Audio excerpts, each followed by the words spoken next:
It's easy to say something like, it's impossible to tell a new story. Every story falls into the same few categories, just as long as you boil those stories down to a singular theme.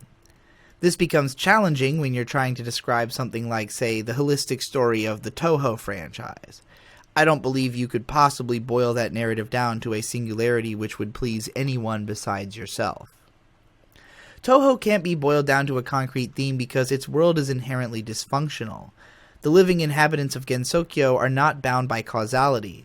They toy with time in fourth-dimensional battles and speak in nigh-incomprehensible gibberish, not seeming to care whatsoever if anyone can understand them, because they just don't give a fuck. That's what makes these characters so insanely versatile. They're not bound to any one human story, so you can use them to tell whatever kind of story you want. It truly doesn't matter, because the lore of this world was never meant to be logically consistent. It was only meant to be ever-expanding. This versatility is what makes Toho compelling. No story told in Gensokyo feels like it has a boundary from the others, because they all make sense as possibilities therein, unified only by the core aesthetic elements of the base design.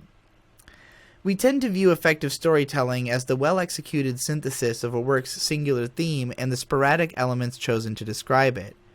Sure, nearly all sports anime have the same core themes of constant self-betterment and the emotional turmoil of wondering if you're talented enough for all your hard work to get you as far as you want to go, but look at the way Ping Pong chooses to tell that story, and then look at the way that Kuroko no Basuke chooses to tell that story. These moments are not that thematically dissimilar, but it would be insane to describe them as the same story. If I've got two friends whose parents both divorced when they were 13, they're likely going to harbor a lot of similar emotions about it, but they're also both likely going to have a bunch of completely different feelings based on the unique circumstances of their upbringings. Almost anyone can empathize with either of these people because of the intense commonality of the human experience growing up with some kind of guardianship, but the solutions to each of these people's problems may be completely different. We want to see what is ostensibly the same story told in a different way because we want to run through as many permutations of the simulation as possible. Our brains crave this information because it helps us to understand and connect with the world around us. Even extremely non-literal stories enter the pool of reference points which we can call upon, and if they hang around, they might just encounter sensory data in the most unexpected moments. Like when you see some weird shit that reminds you of some other weird shit, and then you see enough similarly weird shit to understand that this is just what an acid trip apparently looks like. The concept of a trope is recognizing a pattern in all the data you've collected and attempting to codify it as something singular. But there's a reason that websites like TV Tropes dutifully list every single example of how the trope has been used, subverted, or even referenced in media, because reading through that allows you to appreciate the contextual multifacetedness of the trope as a tool. We need these tools. These are the building blocks of our foundation. It's important that we be able to communicate as efficiently as possible for the sake of moving society along the fastest pace, but it's also imperative that we fundamentally understand what the hell we're saying to one another, and so we need to scientifically and methodically dive into every permutation of every concept imaginable and have a robust understanding of it. It's understandable that critics tend to view the most powerful synthesis as the best indicator of a story's quality. When a story can encompass a huge number of ideas which all effectively tie back into a powerful central thesis, it's like watching someone build the biggest, most complex engine imaginable and flying it stably out into the galaxy. To codify a trope, Mario Odyssey has the exact same singular theme as most sports anime: reach the moon. The story of Super Mario Odyssey is the story about how Mario reaches the moon over and over and over and over and over and over and over again in every conceivable way in as many different environments as Nintendo had time to build on this ethos. The story of Mario reaching the moon is compelling on a moment-to-moment basis because of the story's mechanics, which is to say, the game's mechanics. Ultimately, Mario Odyssey is a choose-your-own-adventure story with an absolutely insane number of choices you can make in every single moment, and the choices you make can radically change the tone of the story. That said, it's also a story that you have to read through a bunch of times before it gets really, really good. You might get sick of poring over it, or just not want to commit the effort it takes to actually execute the series of choices you have to make to get the story you want. While I can't simply choose to bring the narrative of my tennis superstardom to life one day by jumping onto a court and beating Rafael Nadal, in fact, doing that would be literally impossible, as long as it's accessible to me, I'm free to practice reading Mario Odyssey until I perfect the narrative experience. Or maybe the progress I made in getting there will already have been the greatest tale I ever helped to tell. One could possibly assess the original Super Mario as a singular work and find its random spattering of weird iconography to be memorable and aesthetically impactful, but ultimately pretty limited in scope. There aren't nearly as many possibilities to explore nor goals to strive for, but what's there is compelling, highly replayable, and very well paced. It's fun even just to experience the exact same way at least a few times and to try and play it better and better. Looking at all of the mainline Mario games, we can see how Nintendo expanded on the storytelling. The iconography of Mario's goals always reflects achievement. He is reaching for the goalpost or reaching for the stars. In order for Mario to reach the stars, you have to reach the stars as a player, so you feel intensely connected to the character as you play, especially with the tight, precise controls. You will be tasked with using those controls to solve problems of ever-increasing difficulty and variety, and in following with that, the theory of Mario's aesthetic design is variety. Each game has a variety of themed levels with a variety of themed characters and a variety of themed tasks for you to perform. In most of these worlds, there are smaller, tighter, and more simplistic stories being told with more direct aesthetic and thematic synthesis. But the resonant synthesis of the experience on the whole is the idea of applying a core logic to the highest number of conceivable scenarios. This is why the Mario games for a while were so concerned with outward expansion, landing themselves in an outer space with seemingly nowhere to go. But scientists have to think both inward and outward, to see more and more of space, but also smaller and smaller subatomic particles. It's not just the infinite expanse, but the infinite density of our world which mystifies us, and which we are compelled to study in order to understand and survive and propagate better. Mario Odyssey reminds us that even just making it to the moon can be done a billion different ways, even if it doesn't take as long as reaching the stars, and that micro-tuning your experience of life can be endlessly compelling.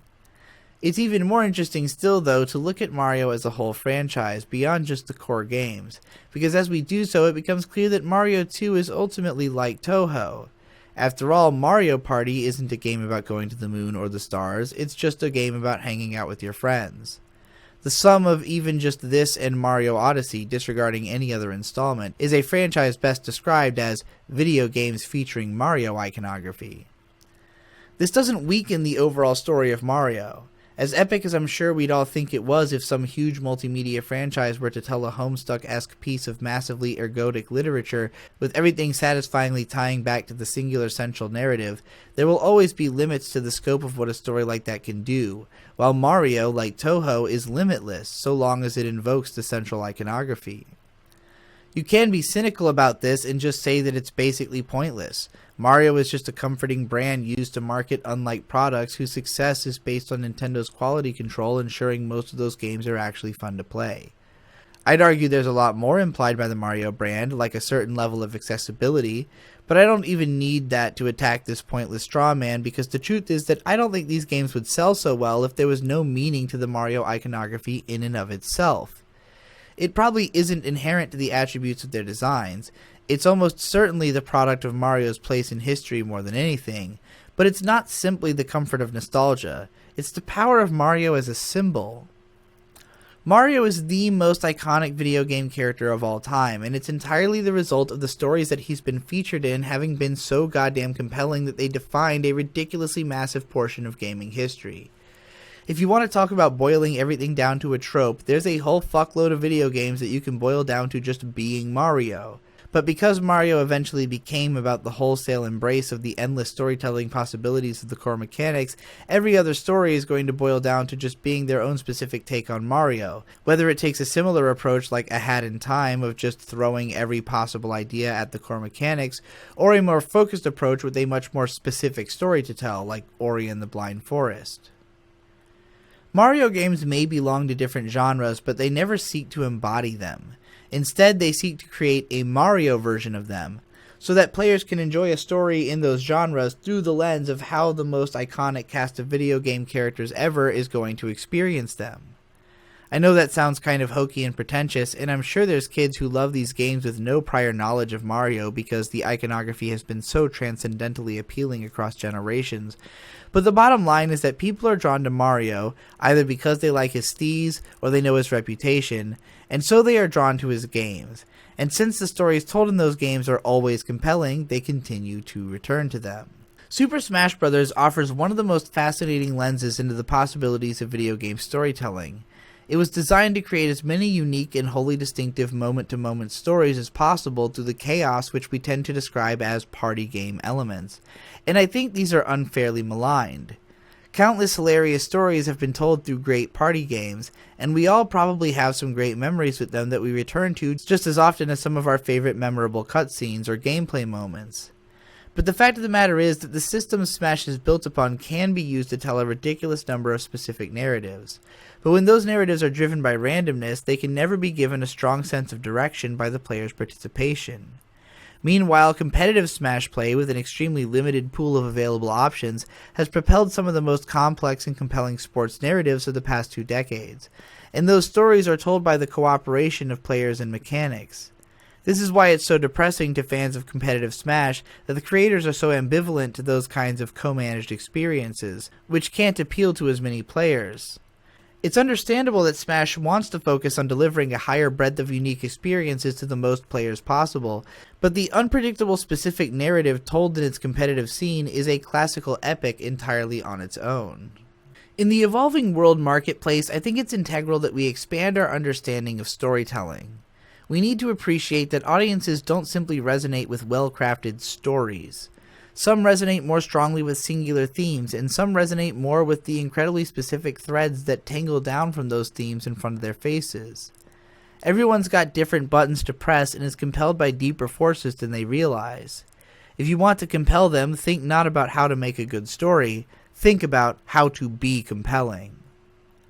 I compel you now to give me money on Patreon and to subscribe to my channel with the bell and everything because I will not always show up.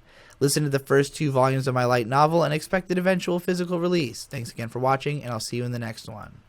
I guess I wrote this back in February, and because I thought it would be really complicated to edit and it was longer than I had intended it to be, I just kind of shelved it and didn't know what to do with it. But now it's here, and you've heard it. Thank you for listening.